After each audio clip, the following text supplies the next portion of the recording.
സർക്കാർ പണം ഉപയോഗിച്ച് നാട്ടിലൊരു പാലം നിർമ്മിക്കുമെന്ന് നാട്ടുകാർക്ക് യാതൊരു പ്രതീക്ഷയുമില്ല. നീണ്ട 15 വർഷം കാത്തിരുന്ന് മടുത്തു.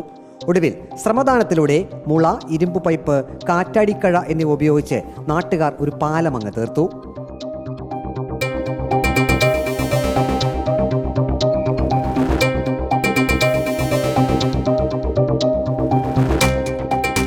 പത്തനംതിട്ട കുളനട പഞ്ചായത്തിനെയും പന്തളം നഗരസഭയെയും തമ്മിൽ ബന്ധിപ്പിച്ചുകൊണ്ട് അച്ഛൻ കോവിലാറിന് കുറുകെയാണ് വയർപ്പുഴക്കടവിൽ നാട്ടുകാർ താൽക്കാലിക നടപ്പാലം തീർത്തത്. പന്തളം മഹാദേവ ഹിന്ദു സേവാ സമിതിയും ഞെട്ടൂർ പ്രാദേശിക സഭയും ചേർന്ന് നാട്ടുകാരുടെ സഹായത്തോടെയായിരുന്നു താൽക്കാലിക നടപ്പാല നിർമ്മാണം. പാലം നിർമ്മാണത്തിനായി മുഖ്യമന്ത്രിക്ക് നിവേദനം നൽകിയിട്ടുണ്ടെന്ന് പന്തളം മഹാദേവ ഹിന്ദു സേവാ സമിതി പ്രസിഡന്റ് MG ബിജുകുമാർ പറഞ്ഞു. നീണ്ട 16 വർഷത്തെ ആൾക്കാരുടെ ഒരു സ്വപ്ന പദ്ധതി തന്നെയാണ് ഈ പാലം. വയറപ്പുഴ കടവ് പാലം എന്നാണ് ഇതിന് നാമകരണം. ഏകദേശം ഒരു വ്യാഴവട്ടക്കാലം എന്ന് തന്നെ പറയാം. ഇരുകരയിലെ ആൾക്കാർ, സാധാരണപ്പെട്ട ആൾക്കാർക്ക് ഒരു സ്വപ്നം എന്നതുപോലെ കൊണ്ടു നടക്കുകയാണിത്. മാറി മാറി വന്ന പല ഭരണകർത്താക്കളും പാലം ഉടൻ വരുന്നു എന്ന് പറഞ്ഞതല്ലാതെ പേപ്പറിൽ മാത്രമേ പാലം എത്തിയിരുന്നുള്ളൂ. ഈ അടുത്ത കാലത്ത് ഇരുകരകളിലുള്ള വിവിധ ക്ഷേത്രങ്ങൾ, പള്ളികൾ, സർക്കാർ സ്ഥാപനങ്ങൾ, സ്കൂളുകൾ എല്ലാവരുടെയും ലെറ്ററുകൾ വാങ്ങുകയും നമ്മളത് മുഖ്യമന്ത്രിയുടെ സമക്ഷം നൽകുന്നതിന് വേണ്ടി ഒരു നിവേദനം തയ്യാറാക്കുകയും ബഹുമാനപ്പെട്ട സാംസ്കാരിക വകുപ്പ് മന്ത്രി സജി ചെറിയാനെ അത് ഏൽപ്പിക്കുകയും ചെയ്തിരുന്നു. അത് അദ്ദേഹം മുഖ്യമന്ത്രിയുടെ ശ്രദ്ധയിൽപ്പെടുത്തിയിട്ടുണ്ട് എന്ന് തന്നെയാണ് നമ്മുടെ വിശ്വാസം. അതിനുശേഷമാണ് ഇപ്പോൾ ഈ ഭരണാനുമതി ലഭിച്ച ഈ പാലത്തിന് റീടെൻഡർ വിളിക്കാനൊക്കെയുള്ള ഒരു സംവിധാനം ആയിട്ടുണ്ട്. അതിൻ്റെ സർക്കുലറൊക്കെ ഇറങ്ങിയിട്ടുണ്ട്. 2006 ഇടതുമുന്നണി സർക്കാർ ഇവിടെ പാലത്തിനായി 9,30,00,000 രൂപ അനുവദിച്ച് ഭരണാനുമതി നൽകിയിരുന്നു.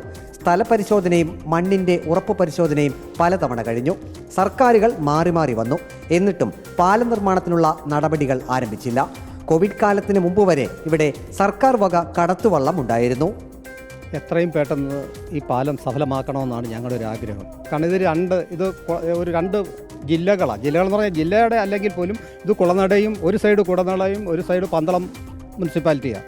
ഇപ്പോൾ പ്രസിഡന്റ് പറഞ്ഞതുപോലെ തന്നെ ഇതൊരു ബൈപ്പാസ് റോഡായിട്ട് ഇത് രൂപാന്തരപ്പെടാൻ എളുപ്പമാണ്. കാരണം ഈ അർത്തിമുക്ക് മാവേലിക്കരയിൽ നിന്ന് വരുന്നവർക്ക് കുളനടയ്ക്ക് പോകാൻ പന്തളത്തെ ടച്ച് ചെയ്യാതെ ഇതിലെ കയറി പോകാൻ പറ്റും. നമ്മൾ ഉത്സവവുമായി ബന്ധപ്പെട്ടിട്ടാണ് നമ്മളിപ്പോൾ ഇങ്ങനൊരു നടപ്പാലം നമ്മളിവിടെ ഉണ്ടാക്കിയിരിക്കുന്നത്. അതെ, 15 വർഷമായിട്ട് നമ്മളിത് സ്ഥിരം ഞെട്ടൂർ പ്രാദേശികസഭയും മഹാദേവ ഹിന്ദു സേവാ സമിതിയും കൂടെ ചേർന്നിട്ടാണ് ഇത് ചെയ്തുകൊണ്ടിരിക്കുന്നത്. അതുകൊണ്ട് ആൾക്കാർക്ക് ക്ഷേത്രത്തിലേക്ക് വരാനായാലും ഈ ക്ഷേത്രത്തിലെ ഉത്സവം കഴിഞ്ഞാൽ പോലും ഇതൊരു 3 മാസത്തോളം ഇതുണ്ടാവും. അപ്പം പലർക്കും കുട്ടികൾക്ക് സ്കൂളിൽ പോകാൻ ഇതൊരു എളുപ്പമാർഗ്ഗമാണ്. അല്ലെങ്കിൽ അവർക്ക് ഇക്കരയിലോട്ട്, അതായത് നമ്മുടെ ഈ സൈഡിലോട്ടൊക്കെ വരാൻ വേണ്ടി അവർക്ക് ചുറ്റിക്കറങ്ങി വരാനുള്ള ഒരു ബുദ്ധിമുട്ട് അവർക്ക് ഈ 3 മാസത്തോളം അവർക്ക് ഒഴിവായി കിട്ടും.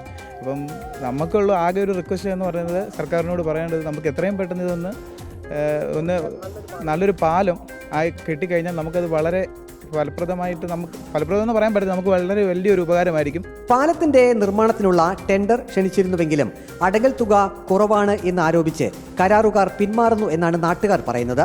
പാലം പണി തുടങ്ങാൻ ഇതാണ് തടസ്സമെങ്കിൽ മുഖ്യമന്ത്രി ഇക്കാര്യത്തിൽ ഇടപെട്ട് തുക വർദ്ധിപ്പിച്ച് നൽകി പാലം പണി തുടങ്ങുന്നതിനുള്ള നടപടികൾ സ്വീകരിക്കണമെന്നാണ് നാട്ടുകാർ പറയുന്നത്. വീഡിയോ ജേർണലിസ്റ്റ് അജി കൊടുമണ്ണൊപ്പം reporter Praveen Purushothaman. In reporter Pathanamthitta.